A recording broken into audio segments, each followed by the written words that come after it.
Togo des suites de l'accident mortel de la sœur d'Ingrid Nwade, le chauffeur du camion remorque détenu arbitrairement depuis 3 mois. Le procès-verbal serait-il contraire aux faits? Il y a de cela 3 mois, un accident mortel s'est produit dans les environs de la ville de Kara, sur la route d'Eteda. Le chauffeur qui conduisait la voiture d'Ingrid Nwade, actuelle directrice générale de la Caisse nationale de sécurité sociale, CNSS, était mort sur le coup. Une de ses 2 sœurs, Priska, a également succombé à ses blessures peu de temps après. Le chauffeur du camion remorque communément appelé Titan est, quant à lui, détenu depuis ce sinistre jour dans les geôles de la prison civile de Kara.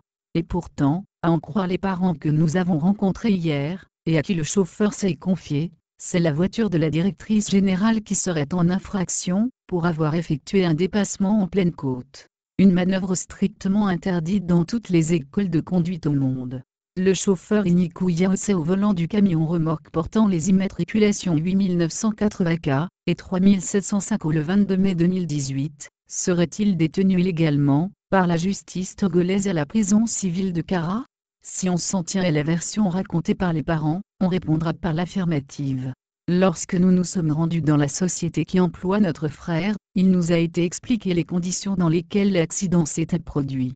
Ensuite nous sommes allés le voir en prison, et il a repris les mêmes explications. À l'en croire, lui, était au volant du camion remorque, lorsqu'il a aperçu en face, la voiture ayant occasionné l'accident. Le chauffeur qui venait en face, cherchait à effectuer un dépassement d'une autre voiture, alors que tous deux gravissaient une côte. Malheureusement, il n'avait pas eu le temps de terminer le dépassement, alors que notre frère arrivait en sens inverse.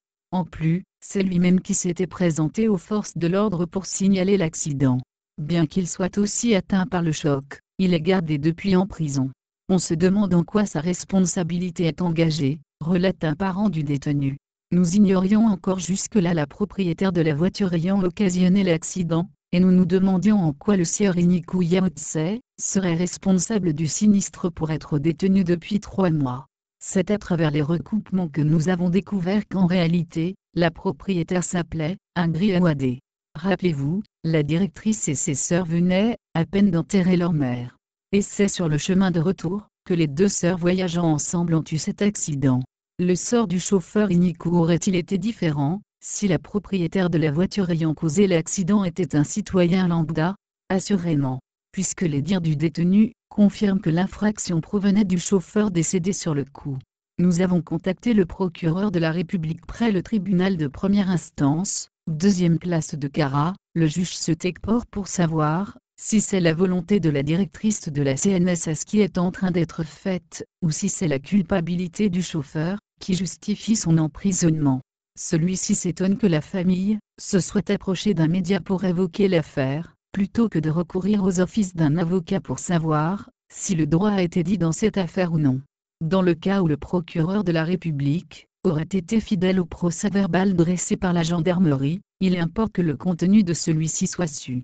Ce qui ne risque pas d'arriver, étant donné que le juge Setekpor nous a fait comprendre que la procédure est toujours en cours. Mais avant même qu'on ne parle de procédure en cours, il se pose la question de la responsabilité dans la survenue de l'accident. Pourquoi doit-on déposer en prison un homme, père de famille et d'un enfant qui a aujourd'hui 6 mois donc 3 mois au moment de l'accident, qui s'est dirigé vers les forces de l'ordre pour signaler l'accident, et dont la responsabilité selon le code de la route n'est pas engagée? La liberté provisoire ne serait-elle pas la meilleure procédure, en attendant que la procédure suive son cours? Nous avons cherché à étayer la responsabilité du véhicule, qui a provoqué le sinistre.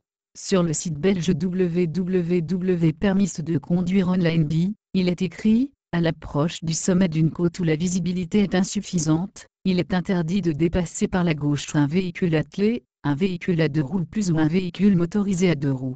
Un cycliste n'est pas un véhicule à moteur, de sorte que vous pouvez le dépasser, si vous pouvez voir arriver d'assez loin les usagers circulant en sens inverse. Vous pouvez dépasser à l'approche du sommet d'une côte où la visibilité est insuffisante, si la chaussée est divisée en bandes de circulation, et que vous ne franchissez pas la ligne continue de couleur blanche.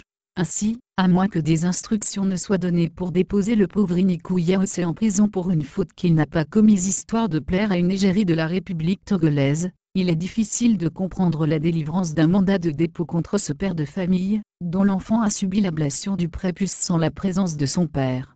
De quelle justice peut-on encore parler à cette allure au Togo?